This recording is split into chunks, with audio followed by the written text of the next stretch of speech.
Debosyon mula sa kasama ni Jesus ngayong Biyernes, 5 ng Setyembre na pinamagatang Pinagmumulan ng Lakas, mula sa panulat ni Binibining Jillian Bell ng Ontario, Canada. Atin pong basahin ang 2 Korinto, Kabanata 4, talata 1 hanggang 15 bilang batayang teksto. At ang ating pagbabatayan para sa refleksyon na magmumula sa 2 Korinto, Kabanata 4, talata 7. Ngunit kaming pinagkalooban ng kayamanang espiritual na ito ay hamak na sisidlan lamang tulad ng mga palayok, upang ipakilalang ang dakilang kapangyarihang ito ay sa Diyos at hindi sa amin. Minsan, parang sabay-sabay ang mga problema. Parang gumuguho na ang mundo sa paligid natin. Kapag ang buhay natin ay nagkakagulo, madali tayong mahulog sa kawalan ng pag-asa. Pag nangyayari ito sa buhay ko, natutokso akong kumain ng kumain, manood ng TV, at napapabayaan ko na ang aking regular na oras sa pananalangin. Sapat na ang aking biyaya para sa iyo, sapagkat ang kapangyarihan ko ay nahahayag sa gitna ng kahinaan.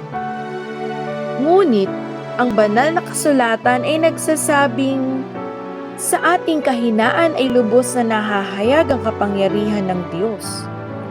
Ang ating panghihina sa harap ng mga pasanin sa buhay ay nagpapakitang na hindi ang ating sariling lakas ang tumutulong sa atin na maging matatag. Ang mga Kristiyano ay walang higit na lakas na loob kaysa sa mga hindi mananampalataya. Ang kapangyarihan ng ating Diyos ang tumutulong sa atin na magtiis, magpakatatag at magpatuloy. Kapag tayo ay nahaharap sa kabi-kabilang pagpapahirap, nalilito o di alam ang gagawin, pinag-uusig dahil sa ating pananampalataya o itinatakwil at sinasaktan, hindi tayo dapat mawala ng pag-asa. Ang Diyos ay nangako na hindi tayo madudurog at hindi niya tayo pababayaan.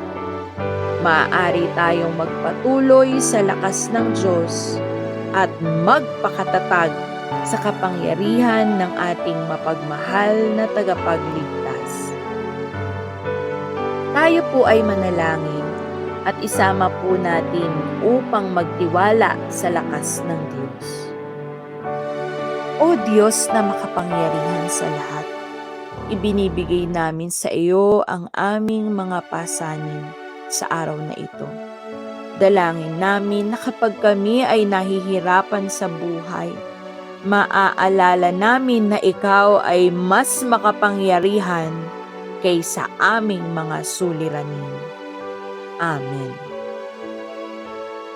At para po sa isipin ngayong araw, sa mga pakikibaka sa buhay, sasandal ako sa aking manlilikha at manunubos.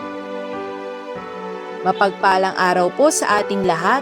Nawa tayo ay patuloy na lumakad kasama ni Jesus.